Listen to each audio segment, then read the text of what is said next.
Yes. Yeah, Mataji, you might have to give me the permission to share my screen. Yes. I'm making you a host. When the call is finished, you can end the call. Okay. Okay, I Mataji. am out.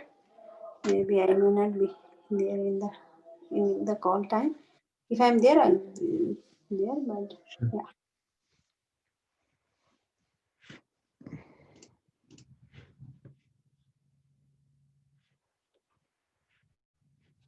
Okay. Krishna, everyone. So before we get started, actually, I was thinking of a couple things. Um, it's been long since we had our class, so what I'll do is just I'll go over what my mom did last class. Let me share my screen.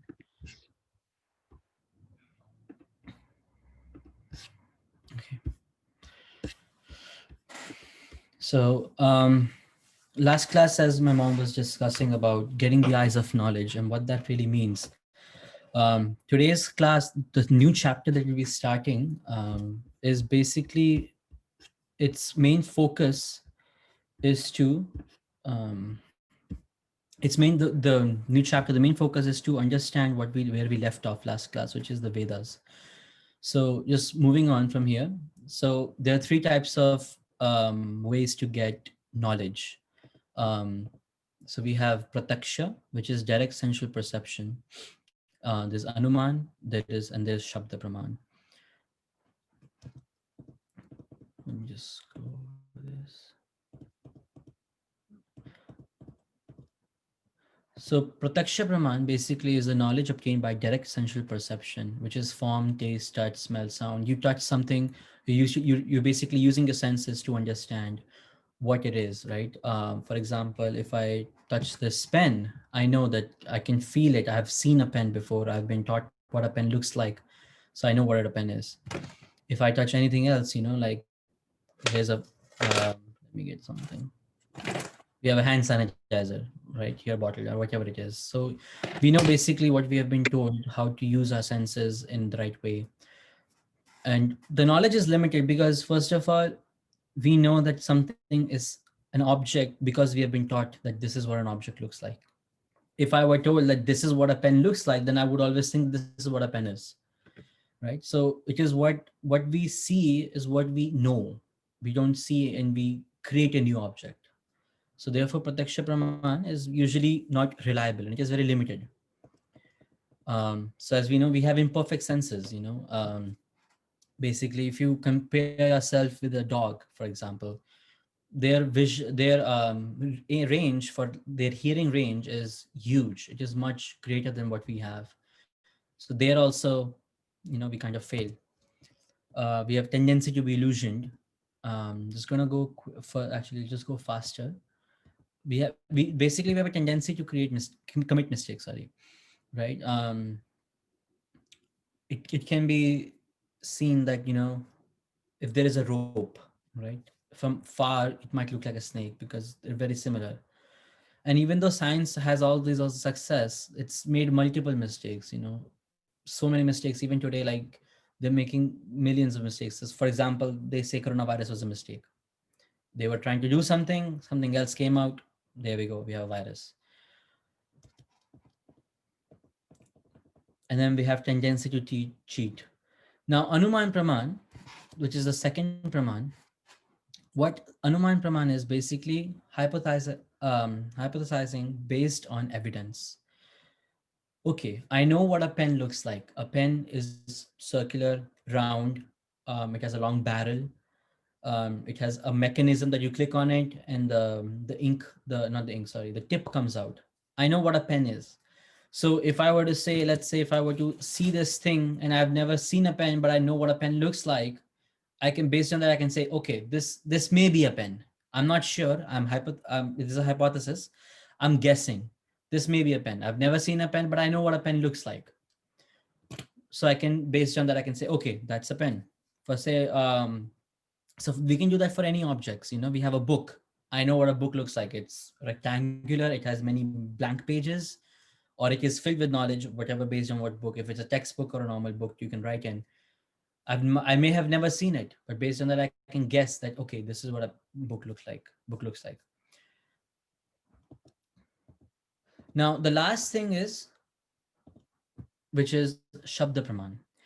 Shabda Praman is based on using what is written, right? How do we, for example, as I was discussing about the pen, I have heard from somewhere what a pen looks like. So I can believe that that source where I'm getting is true. However, in the material world, because those maybe what I'm getting where the description of pen is from, say, for example, Wikipedia. Wikipedia is not a reliable source. If I just Google what a pen looks like or definition of pen, I get a very basic definition, but those things can be edited. They're made by humans. So therefore, it is not correct. It is not reliable. But seeing through the eyes of scriptures, the scriptures is coming directly from Krishna. So it is the most perfect knowledge that one can ever receive. If the definition of a pen was written, let's say in the Bhagavatam, some verse, some canto, it is the most reliable definition of pen. But if I'm getting a pen definition of pen from Wikipedia, it will give you a basic understanding of what a pen is, but it won't be as reliable. So what seeing through the eyes of scriptures means is by hearing and the spiritual sound vibration of scriptures, one's heart becomes cleansed of all the sinful propensities, lust, envy, anger, etc. And when we learn to see these things as per direction in the Shastras, that is known as Shastra Chakshu. Chakshu means eyes.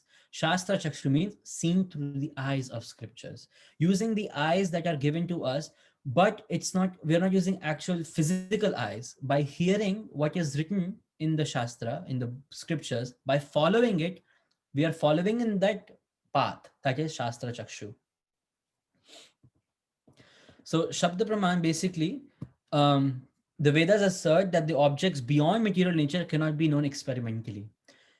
For example, the space is very much unknown to us, very much. Like even though we have gone to the moon as the people claim, but we have not gone much farther than that. We don't know what is much farther than like let's say 100,000 miles away. We don't know. But all of this is first written in the Bhagavatam. It is all there. We just have to read it. So those things cannot be really known experimentally. It will be very hard for a rocket to go much farther away. Let's say travel to the sun. It will be much harder, especially if it's a manned rocket, meaning people are in the rocket itself. So these things are called achintya, which is that which is achintya cannot be known by speculation. Only Shabda. No one of us has really seen Krishna. We don't know how Krishna looks like. We see pictures, we see different descriptions, but we have not seen, and people who have seen, they have not come back to this material will tell us how Krishna looks like.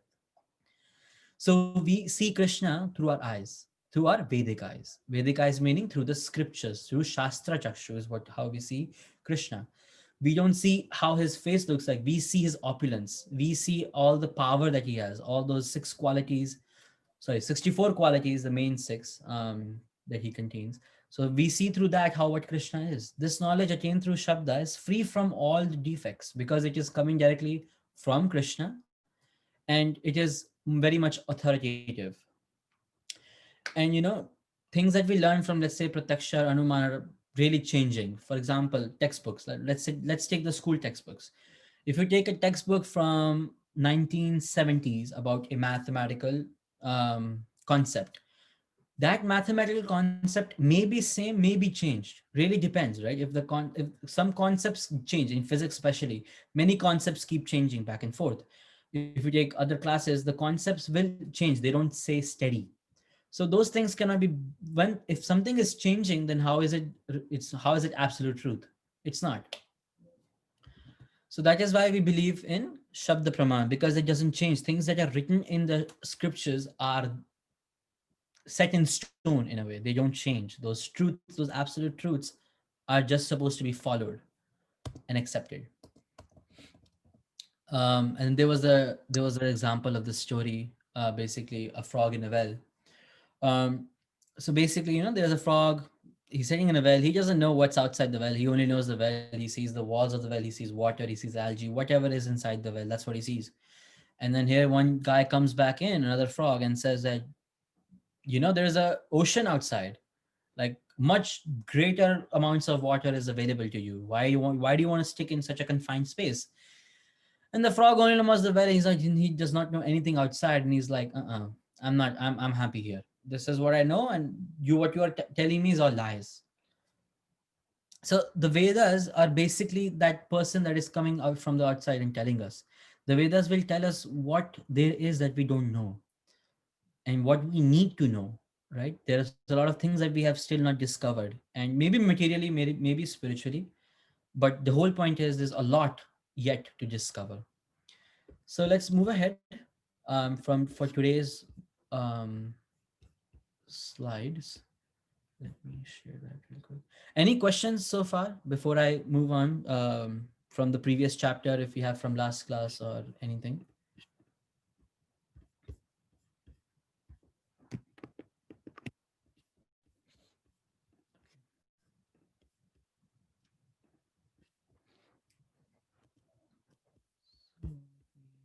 Hare Krishna, Prabhuji. Yeah, go ahead. Prabhuji, I have a question. Yeah. Why is Shabda Praman the highest source of knowledge? The reason why Shabda Praman is the highest source of knowledge. Okay. So Shabda Praman, the scriptures, right? Shabda means words, and Praman is basically, as we know, proof. So Shabda Praman is referring to scriptures. The reason why it is the highest is Pratyaksha, as I was explaining. It's based on what we see. If if you go to a desert, there is something called a mirage. And what mirage is, it's a reflection from the sun that is basically the reflection that is going on the sand, and it's creating an illusion which looks like water. If you're in the desert and if you see a mirage, you're going to be like, oh, there is water, there's a lake right there. But as soon as you go closer to it, you'll see it's actually nothing, it's just sand. It's not water at all. So can we believe something that makes us illusioned? No, we cannot believe. So that's why Pratyaksha Praman fails. Anuman Praman, Anuman is based on our knowledge that we have. It is basically making an educated guess. Is our knowledge complete? No. We have so many defects, No. right? We have so many defects. We have, we cannot, like as I was in the previous classes that were there, we cannot see past our 180 degree. That means I can only look from this line to this line. I cannot see behind me. Can I see behind me? No. So if I can't see something behind me, I have no idea what's behind me. And if I'm just using my knowledge, which is incomplete, how can Anuman Praman be complete? Right? If you start something from an incomplete object, you can't make a complete out of it. If you want to make something complete, you have to start from something complete. Now, Shabda Praman, where are the scriptures coming from? Krishna. Krishna is the only perfect man, Adi Purusha.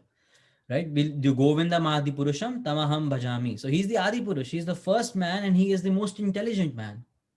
There is no one more intelligent than him. There is no one who has more knowledge than him. There's no one who's more powerful than him. So when something is coming from him, it has to be complete. He is complete. There's a verse in Ishopanishad. Om Purnamada Purnamidam Purnamudachyate Purnasya Purnamadaya Purnameva Vishishyate. That means Krishna, the Supreme Personality of Godhead, is complete. Whatever belongs to him is also complete. Something that is coming from the complete source, a source that is complete, if something comes from there, it's going to be complete. That's why we follow Shabda Praman, because it is coming from Krishna. It is not changed. It's not adulterated. It is very pure, very clean, very not very detailed also. Right? That's why why is Bhagavad Gita as it is? Why not any other Bhagavad Gita? Other Bhagavad Gitas, people put their own interpretations which are not complete, but the Bhagavad Gita as it is coming from Ved Vyas. It is coming from a line of acharyas. One second. Let me pull down. So when something is coming from a line of acharyas, we have to follow it, right? It is tested, it is proven. It is not something, it's not an experiment. When we follow the acharyas, when we follow the scriptures, we will also get a complete knowledge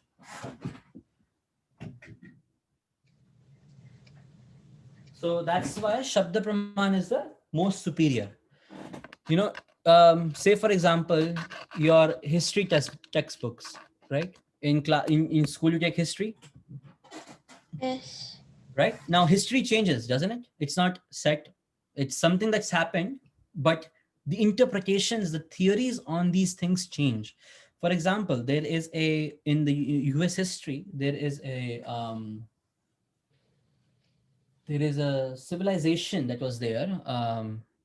National civilization. There were people who came from Europe, Rhode Island. It is the lost area in the sense actually people disappear, no one knows about it.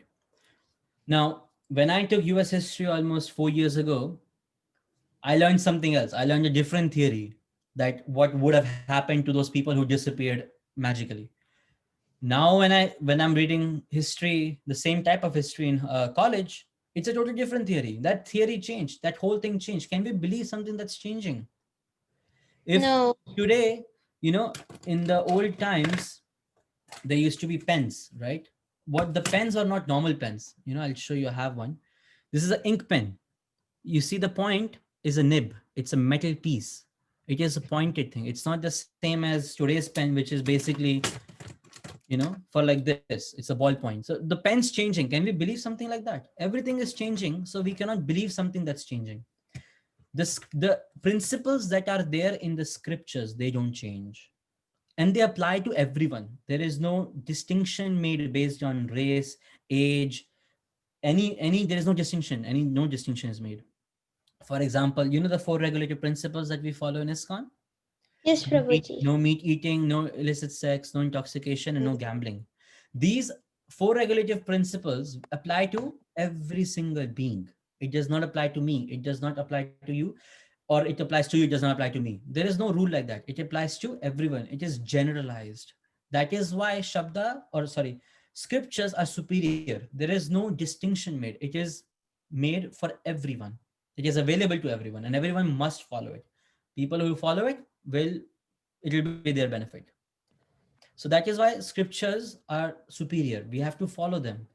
And all these scriptures are not like, or all this path of Krishna consciousness, for example, whatever is stated in the scriptures, it has been followed by many people.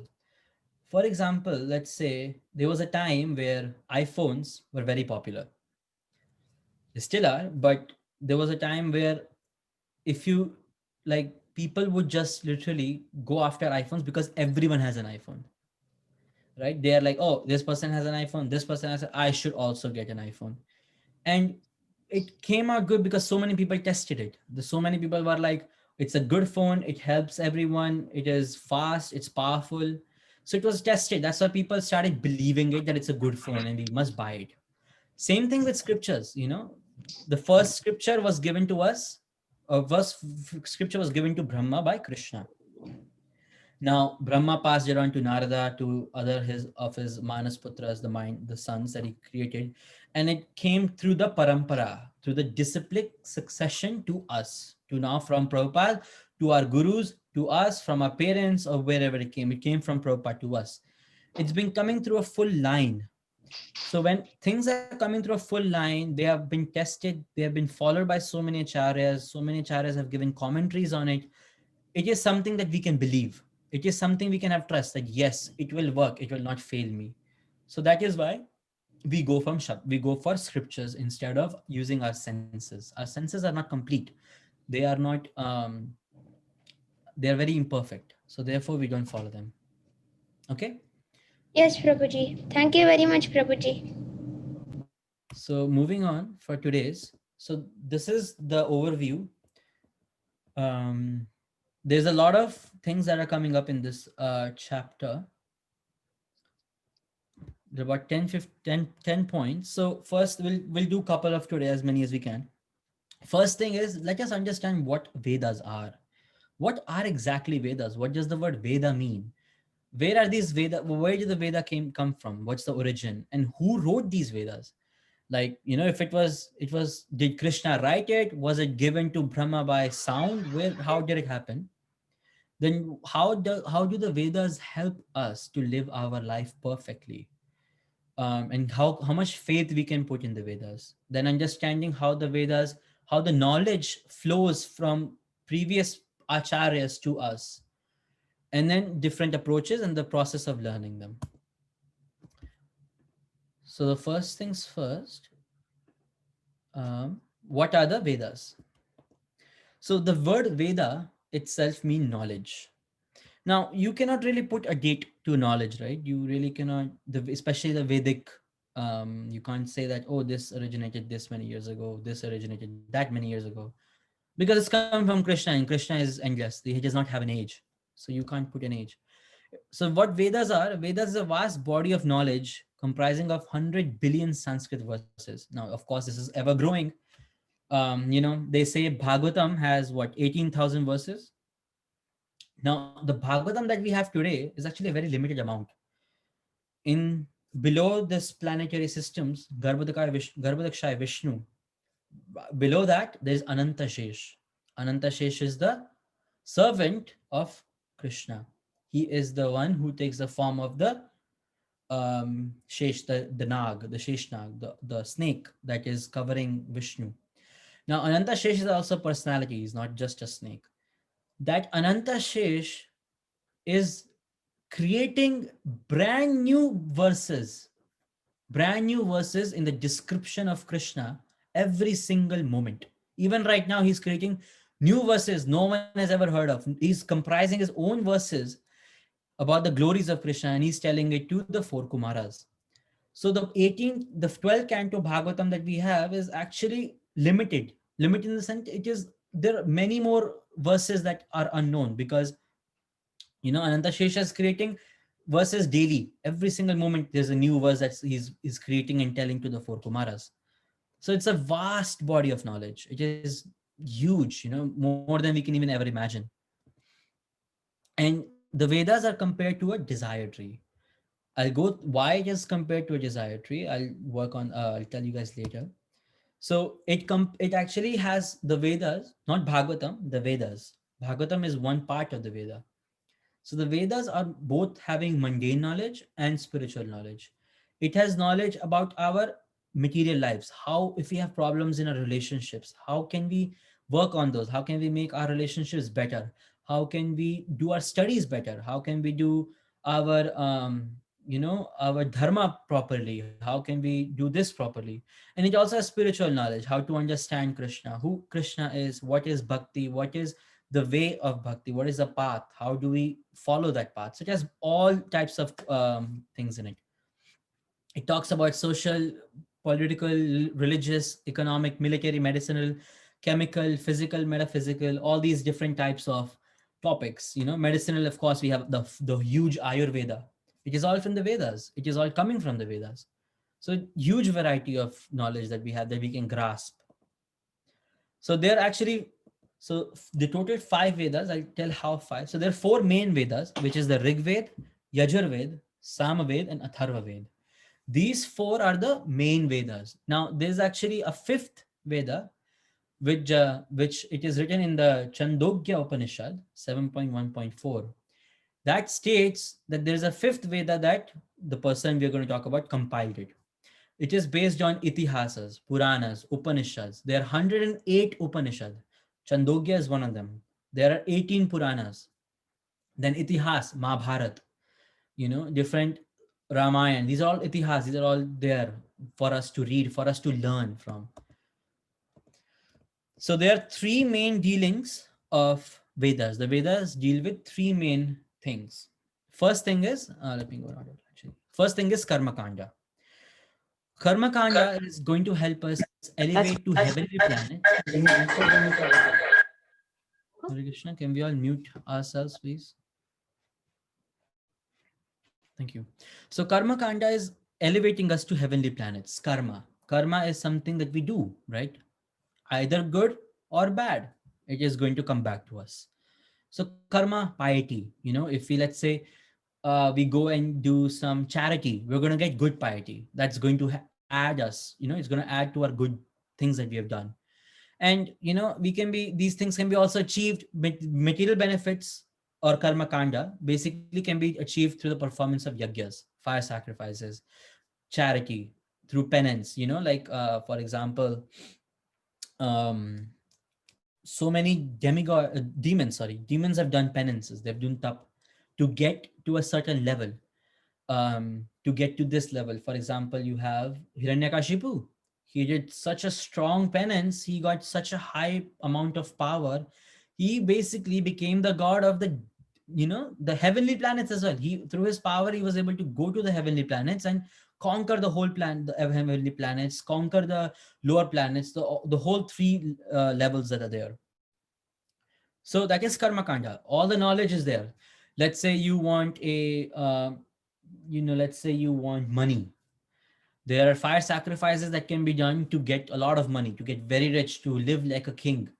Let's say you want a son or a daughter, you want a child. Through the fire sacrifices, that can also happen. For example, Dashrath, his four sons actually were, there was the kheer, there was porridge, sweet rice porridge that was given, that all through came from fire sacrifices, which is that. So that path of using karma kanda, we can get to liberation, but that liberation is only up till heavenly planets, and that is pravritti marg. So we don't want to follow that. The second part that it does is jnana kand. That is decreasing material involvement and understanding the supreme truth through speculative knowledge. Now, speculative knowledge is based on anuman or pratyaksha. It is still imperfect. It is nivritti marg. And then the third kand is upasana kand, which is decreasing material involvement through worship of the supreme. Now, among all these different things, upasana, or the worship of the supreme personality of Godhead, is considered the topmost. It elevates one to the platform of pure knowledge. It is without any motivation. It is without any interruption. It is complete. It's a direct link to Krishna. It is no middle points, different, taking left, right, taking left. It's a straight line that goes directly to Krishna. So that is why Upasana Kand is the most important, which is in the Vedas also. Now, before I continue, many people actually don't get to Upasana Kand. They're just worried about Karma Kand. Vedas, Karma Kand. Let's use Vedas for getting more money, getting a good partner, getting better children. That's what they use. All for material sense enjoyment. They don't use it for worshipping Krishna or getting the knowledge, but it is there. It is all in the Vedas. Now, within the Vedas, there are four material aspects to it. So these four material aspects are called as purusharthas, which are basically prescribed to elevate human beings to the transcendental platform while allowing them to fulfill material desires within the Vedic guidelines. For example, the first one is dharma. Dharma is religiosity for gaining good karma to become eligible for artha. So gaining good karma will help you get artha. What is artha? Artha is economic development for a comfortable life. You want to live like a rich, do dharma properly, you'll get artha. Now, if you do artha properly, then you get calm, which is sense gratification. You got your riches, now you're living like a king. You have so much money, you are wearing gold jewelries, you are going in amazing cars, you have the best iPhones, the best gadgets, everything. You're living like a king. Now, through calm, we can get moksha, liberation. From this level, one can easily approach the transcendental subject matters. So you can use the purusharthas to get to that level of liberation, moksha. But it is very hard, right? To do dharma properly, to do in such a way that you never run out of good piety. You never run out of that artha. If you run out of artha, you won't have karma, and then you're going to get frustrated, and then you're back to zero. So these are the material aspects of Vedas. Now there's a tree of knowledge, right? The Vedic tree of knowledge. So it has that tree, like a tree has a stem, it has branches, it has fruits, it has flowers. So the branches of this Vedic tree of knowledge is Karma Kanda, Jnana Kanda, and Upasana Kanda. These are the branches. Next, we have the flowers. The flowers are Dharma, Artha, and Kama. Then we have the unripened fruit, which is the Upanishads and the Vedanta Sutra. What is Vedanta Sutra? Vedanta Sutra is Vedanta is Vedic knowledge, and Sutra is the juice, right? Sutra means the condensed form of the Vedas, which is Vedanta Sutra. And the natural commentary on the Vedanta Sutra is Srimad Bhagavatam. That is the ripened fruit. It is the juiciest fruit. You know, if you go to India or anywhere, you get these, there are different stages of mango. You start with the mango on the branch. Now, after that, you pluck it out. It is a very green color. It is very sour. It doesn't taste as sweet. Then slowly through the process, it will become yellow, even more yellow. And then when you eat it, it's the juiciest mango in the world. That is Srimad Bhagavatam. That ripened fruit of the Vedic tree of knowledge is Srimad Bhagavatam. So, and this is a verse from Srimad Bhagavatam. Nigama kalpataror galitam phalam shuka mukhadamrita drava samyutam pivata bhagavatam rasam alayam. It is nectarian juice. Muhur aho rasika bhuvi bhavuka. O expert and thoughtful men, relish Srimad Bhagavatam, the mature fruit of the desire tree of Vedic literatures. It emanated from the lips of Sri Shukadev Goswami. Therefore, this fruit has become even more tasteful, although its nectarian juice was already relishable for all, including liberated souls. So when we talk about following the scriptures, we refer those scriptures as Srimad Bhagavatam, because the other parts of Vedas are material, right? When we start reading the Vedas, we're going to get lost in this materialistic world. We're going to get lost. Oh, this is also in the Vedas. Why don't we follow this? Why don't I just go for money? So that is why we follow Srimad Bhagavatam, because Srimad Bhagavatam is only focusing on bhakti. It is only focusing on the spiritual aspect. It does not focus on the material aspect. So they are now we know the Veda that we want to follow, which is Srimad Bhagavatam. Now, how do we get knowledge? How do we get knowledge from the Vedas? Right? There are three ways. The three ways are, one is Shruti, that is the hearing. The hearing is the four Vedas, the fifth Veda also, including in the 108 Upanishads. That knowledge is revealed in the heart by hearing and accepting. That is what we like to follow, Shabda Praman. Hearing from realized souls, Shruti. That is what we want to follow. The next part is Nyaya. Nyaya is logic, which is all Vedanta Sutra. Now, hearing may not be alone. Hearing alone may not be enough for us. So the knowledge can manifest in the heart through logic. Logic can be 2 plus 2 is 4. Let's apply the same logic to say 4 plus 4 is 8. So that's logic. That is following. That is, okay, that understands. That helps us understand maths. And the last part is Smriti, which is remembering, which is through Puranas and Itihasas. We can remember we can remember the histories about realized souls, whose example we can follow. For example, in the Mahabharata, which is the great epic, which is the biggest Purana, which is the biggest, it's the biggest Itihas. Itihas is history. So it is the biggest one. If you read it, if you learn from it, there are many things to be learned from Mahabharata. And one aspect of the great Mahabharata is the Bhagavad Gita that we follow. Now the three spiritual aspects. So we learned the material aspects, which is Dharma, Artha, Kama, and Moksha. But we don't want to follow that. So we follow the three spiritual aspects of the Vedas. The first is Sambandha, which is relationship. Who am I? Who is God? What is my relationship with God? Who is he to me? Is he my father? Is he my brother? Is he my friend? What is he? That is our Sambandha. Sambandha itself means relation. The next is Abhideya. Abhideya is the purpose of elevation. Bhakti, devotional service. Abhideya is, for example, you can say, Abhideya is the path. Okay. So, and Prayojana is the supreme goal. Prema, love of God. So the point is, we follow Abhideya. We do Abhideya to create a Sambandha with the Prayojana. So how this works is, Abhideya is a path. We follow the Bhakti path to create a relationship with Krishna. Our Sambandha can be Das. They are the five relationships that we can have. So following that path, we create a sambandha with who? The prayojana, which is the supreme goal of life, which is Krishna. That is our destination, prayojana. So the three subject matters discussed. The supreme personality of Godhead is the central point of all relationships. Acting in devotional service to him is one's real occupation. That is our dharma. That is what we should do.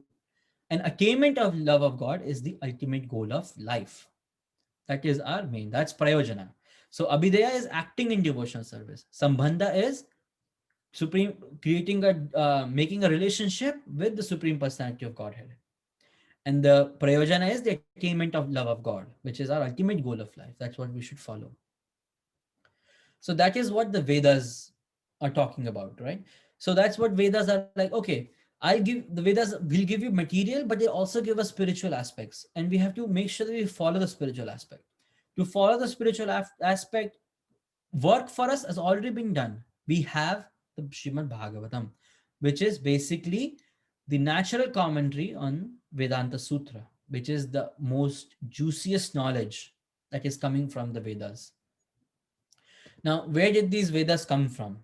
So Bhagavad Gita actually says, karma brahmodbhavam vidhi brahmakshara samudbhavam tasmat sarvagatam brahma nityam yagye pratishtitam. Regulated activities are prescribed in the Vedas, and the Vedas are directly manifested from the Supreme Personality of Godhead. Consequently, the all-pervading transcendence is eternally situated in acts of sacrifice. So the main point here is that where is coming from? It is directly manifested from the Supreme Personality of Godhead. It is directly coming from Krishna. Now, how did it get from Krishna to us? So Krishna actually first revealed this Vedic knowledge to Brahma. So what I'm quoting is actually from Srimad Bhagavatam, 2nd canto, 9th chapter, 5th verse to 37th verse. From 5th to 37, this is explained how the knowledge is flowing from Krishna to Brahma and how to us. So what that story is so it is revealed to Brahma first. Brahma seeks his origin and is instructed to perform tapa, penance. He had to meditate on that Om, that Omkar, that sound. And that's how he got the knowledge. And Krishna was pleased with his penance and reveals the whole transcendental knowledge within his heart. And then Brahma inquires from Krishna, and Krishna gives him the answers, the questions that Brahma has. And from this knowledge is what Brahma wrote Brahma Samhita. That is that knowledge that he got from Krishna, he created into verses. Now it is huge. What we read is just part of the Brahma Samhita that was found by Chaitanya Mahaprabhu, and that is what we read. But Brahma Samhita itself is huge. It has many chapters, it has many verses within it, which we don't really read. Now from Brahma, it got to us. So the same chapter, 9th chapter, this is starting from 44th and 45th. So Brahma passes the knowledge to Narada, his son, and Narada to Vyas. Now what happens is, why did this whole transcendental knowledge that was given from Narada to Vyas, why did it become the Vedas, different Upanishads, different Puranas? So Vyasa, who is Vyas? Vyas is the literal incarnation of Vishnu or Krishna. He is empowered by Krishna to make the Vedas, to divide the knowledge in Vedas into the Vedas. That the reason why he did that is he saw that in Kali Yuga, it is basically impractical for any of us to remember anything. They were in the previous ages, there were people known as Shrutidhars. Shrutidhar, what that word means, Shrutidhar means one who can remember anything heard only once. If I told you something and you can remember that one thing line by line, word by word for the rest of your life, you are Shrutidhar. Only hear once, no listening to recordings. Only hear once and you should remember. If you can do that, you are a Shrutidhar. But can we do that in today's world? We can't. We don't even remember what we heard in the morning. We forgot what we ate 2 hours ago. How will we know? How will we remember something for a lifetime? So he divides the Vedas into four parts: 108 Upanishads, and the fifth Veda, which is the Vedanta Sutra, and then going down to Bhagavatam, which is a natural commentary on the Vedanta Sutra. Now, who recorded the Vedas, right? And why? Going off from this point that he saw the degradation of Kali Yuga. So, what actually happened? As we were talking about Shrutidhas, people in previous ages were very intelligent. They had very sharp memory, and they would hear once and remember for a lifetime. But we cannot do that, right? The hearing power degraded, almost everything degraded by the time we get to this one. So in the Bhagavatam, it is actually already, um, it was foreseen in the Bhagavatam, which is in the first canto, first chapter, 10th verse, right? And it says, "O learned one, in this iron age of Kali, men almost always have but short lives." They will have short lives in the sense, people in Dwapar Yuga would be able to live up to 1,000 years. People in Satya Yuga will be able to live up to 10,000, and then 100,000 in the Satya Yuga. So Satya, Treta is 10,000. Each time a zero was dropped, and now we're at 100. By the end of, it actually is also written in Bhagavatam in one canto, I'm forgetting. But it is said that by the time this Kali Yuga ends, the lifespan of a man will be like about 50 years. A 13-year-old will become a grandmother. That's how degraded Kali Yuga is going to become. So now Vyasadev wanted to help us out. He wanted to be like, okay, I will not let all these things that were given to us by Krishna go to waste. I want to record all these Vedas in writing, because since till Vyasadev, everything was auditory. Auditory means it was heard and remembered. For example, Sukadev Goswami heard it from Vyasadev in the womb of his mother. Sukadev Goswami again did not write anything. He spoke the whole Bhagavatam, all the verses, to Parikshit Maharaj and all the other assembled sages that were there. But no one wrote. Vyasadev recorded all these Vedas. He wrote each one of them. He made commentaries on each one of them about 5,000 to 6,000 years ago, which is what we have today. So what Srila Prabhupada did for us is he took all these Sanskrit commentaries, because Vyasadev only wrote in Sanskrit. He did not know English. The English was not a language back then. So he took all the Sanskrit commentary and made it into English for us to understand this verse, right? If I were just read the Sanskrit, I only had no translation, I would not understand anything. I would not understand what the verse is trying to tell me, right? Some words we know, like manda sumandha matayo, which manda means ignorant, one who does not have mind, does not have knowledge, is stupid fool. If we know some words, we'll be able to decipher it and make a translation, but is it going to be accurate? No. So thankfully we had Vyasadev, thankfully we had Prabhupada to give us this knowledge. So this is the importance of understanding the scriptures that we have today and why we should follow them. Why are they the perfect source? Because it is unadulterated, it is pure, it is free from all defects. That is why we should follow these scriptures. So I'll end here for now. If anyone has any questions, we can take questions for the next few minutes, and then we'll end the class.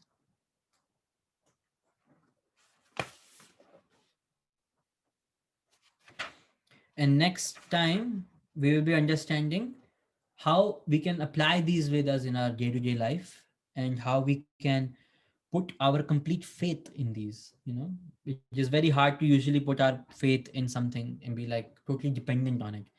So how can we do that with these scriptures? And here Vedas, I am referring to the Srimad Bhagavatam, not the full complete Vedas. By scriptures, I mean Srimad Bhagavatam, because that is our complete scripture that we need to know. It is almost impossible for one to even understand the Srimad Bhagavatam in one life. So how can we understand all these four different Vedas and Upanishads and Itihas and everything, which is almost impossible to completely understand, completely, suck out that juice from the Srimad Bhagavatam in one lifetime. We can't do with all the complete Vedas. So at least let us focus on Srimad Bhagavatam. And and let us perfect our lives through Srimad Bhagavatam instead of going through the material, dharma, kama, artha, and moksha. That's all a waste in spiritual life. Of course, in the material life, people followed that.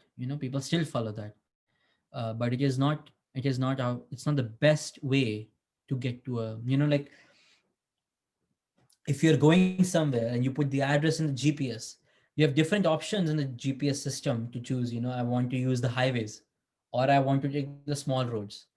Each path will get you to the end. Each part will get you the destination. But do you want to go slowly or do you want to go faster? That is what depends on us. So the spiritual path, following the spiritual path of bhakti, it takes us much faster. It takes us a highway direct to that location. No left, no right, no turns, straight. Just you start the car and you go. Using the material aspects, you're going to have many turns, you're going to have twisted roads, you might be circling in one place, you might be stuck somewhere. It's a big mess. Eventually you'll get to that same location. Eventually you will go to back to Godhead somehow.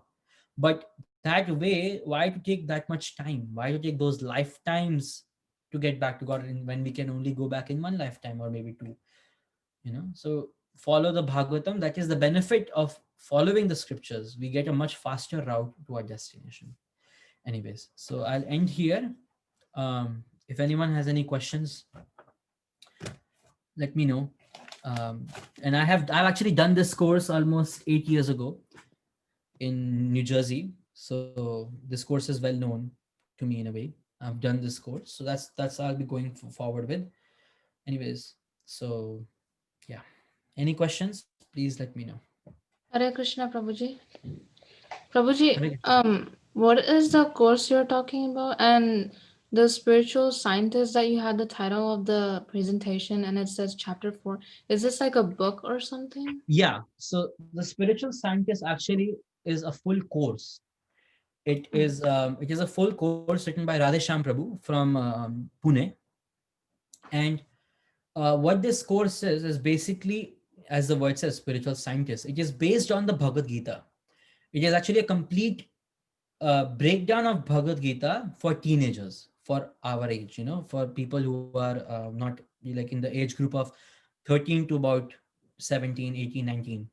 So this course actually, it is 4 books total, 4 courses. And this, what we are doing is right now the first course.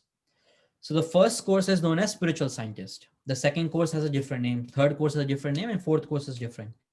It is all in the end, the fourth course being the personality development. How that now basically at that point we have all the knowledge we need.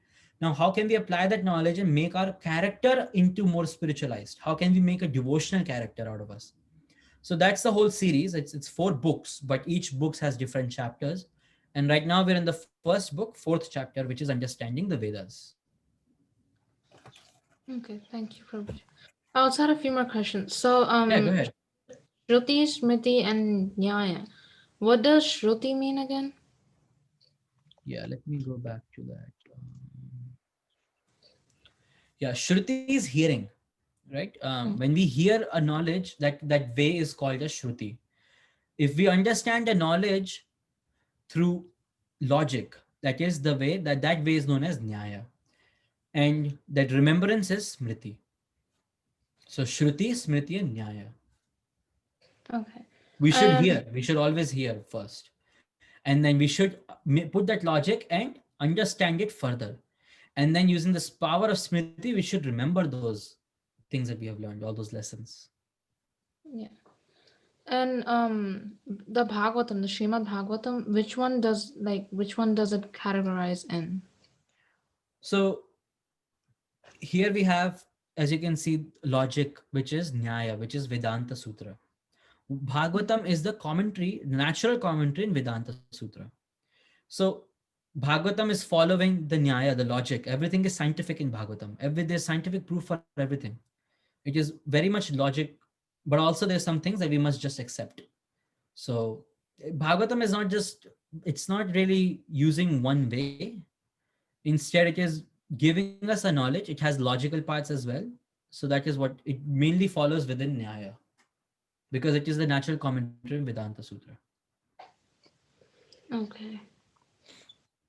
And How do you develop love for reading the scriptures? Like mostly teenagers are more into stuff that is enjoyable, like kirtan or something like that. Right. But then how That's do my you? story. Yeah. When I was actually, I did not start really reading the books. I actually am not a big fan of reading books. I never was. Even in my classes, teachers would be like, "You have to read the book," and I would just go on Google and find the summary and be done with it. Never read books. Never liked it. But when I was 18, there was Prabhu who came, Radharaman Prabhu. Um, I believe that's the right name. I might forget. And he actually, my mom spoke with him and told him that, my son is not reading any books. What should I do? So how to develop the taste in Bhagavatam? How to develop taste in any book actually? Um, at first, you're not going to get any taste. At first, it's going to be very sour. It's very bitter. So it will take time, but you have to do, see what is kirtan, right? Us youth is always like, oh, let us only do kirtan, let us only do kirtan, kirtan is the best. But why do we like kirtan? It's not, we don't like kirtan for the holy name. We like the kirtan for the musical instruments. There's the mridanga, there's some good beats that are coming, there's kartas, there's harmonium, there's singing, there's dancing. That's why we like kirtan. We don't like kirtan because of the holy name. So even to understand kirtan, we need the knowledge. We need to understand what holy name is. The kirtan is not done for our sense enjoyment. It is done for Krishna's enjoyment. The only reason we like doing kirtan is because of these additions that are there, mridangas, harmoniums, and such on.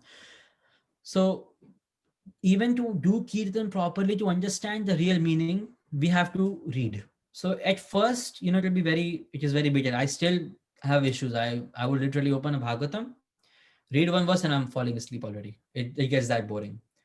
But that is why one benefit of Bhagavatam is it is a lot based on stories, and stories don't bore people. Usually, stories won't bore. If I tell you a story, um, people can get really intrigued if the story is told properly. True. So in Bhagavatam, these stories are professionally told.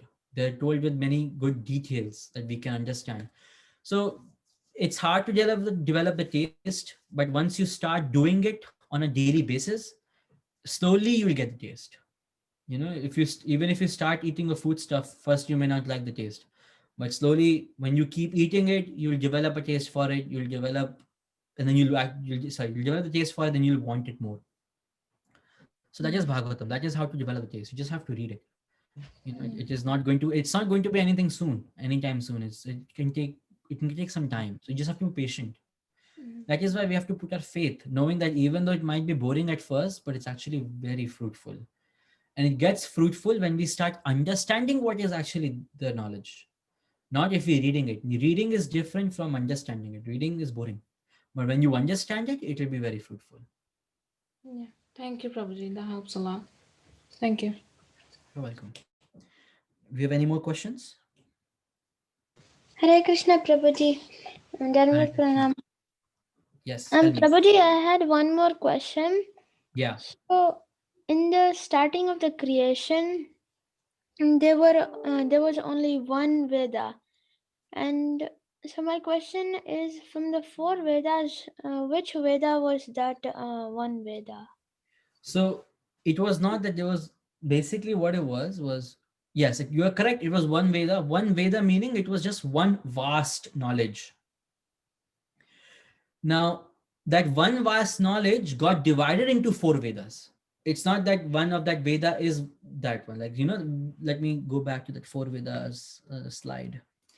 So here we have the four main Vedas: Rig Veda, Yajur Veda, Samveda, and Atharva Veda. So all these five Vedas was that one Veda that was given to Brahma. So these got divided later by Ved Vyas. So it's not that like the main Veda was Rig Veda or Yajur Veda or Sama Veda or Atharva Veda or Bhagavatam or whatever. It was all one complete thing which got broken into different points for us to understand them. The reason Rig Veda, Sama Veda, Yajur Veda, and Atharva Veda, all these Vedas are talking about one aspect. I don't have the full description, but like Rig Veda, for example, deals a lot more with fire sacrifices, karma kanda, how to please the demigods. It's written in the 10th chapter that Rigved helps in, which is the main point is understanding how to invoke the demigods. So Yajurvedas for some other point, some Vedas for another point, Atharva Vedas for another point. So there was not just one, it was whole one thing that got divided into 4, and another part was the 5th Veda. So that's what happened in the beginning of creation from Brahma. From Brahma it went to Narada, Narada to Vyasadeva. From Vyasadeva it got divided. Then slowly in the Bhagavad Gita, actually, if you, there's one page, I don't know if you know about it. Here, let me show you that actually. It'll actually help you how this knowledge came to us. Let's go to database.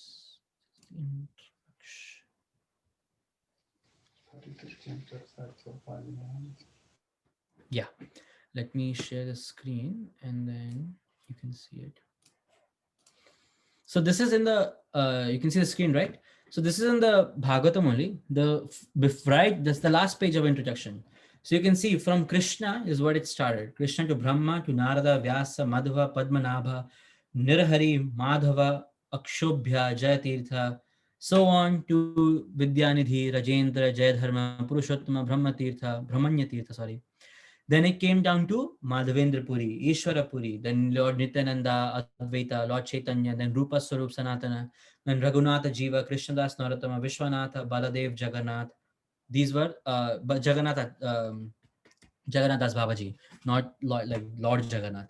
Then Bhakti Vinod Gaur Kishore Das Babaji Maharaj, then Bhakti Saraswati, and then Prabhupada. So this is that whole disciplic succession from this verse, fourth chapter, 2nd verse, which says, Evam para praptim imam raj sayo vidhu. It is that full verse. I won't show that verse right now. But so through Krishna, it is coming down all the way to Prabhupada. And this is where it got divided, Vyas. So Vyasadeva thought, okay, instead of me keeping it as whole one thing, one book of knowledge, I'm going to divide it into 4 different levels or 4 different aspects. So that's what happened. Yes, Prabhuji. So Krishna says that, like, my question now is that why does Krishna say that he is Samaveda from all the Vedas? Yes, he does say that. It's in the 10th chapter, I believe. Let me pull that up. Not the 10th chapter. Maybe the 10th or the 11th chapter.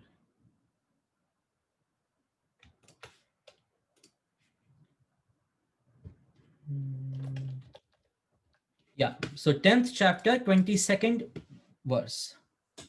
He says, Vedanam Samavedosmi. Of the Vedas, I am the Samaved. Now, the exact reason is we have to understand what is actually Samaved. Because see, if you understand each Ved has different aspect that it's dealing with, correct? Yes. So Yajurved, for example, is different, and Rigved is something else. So Samaved, what Sam means, that word, if I break it down, you'll understand why Krishna says that he's Samaved. Samaved, it is actually coming from the word Samam and Ved. Samam means song. Samaved is the Veda of melodies and chants. That is why he says that he is Samaved. He, of all the Vedas, he's Samaved because Samaved has all the different chants, different glorification of Krishna.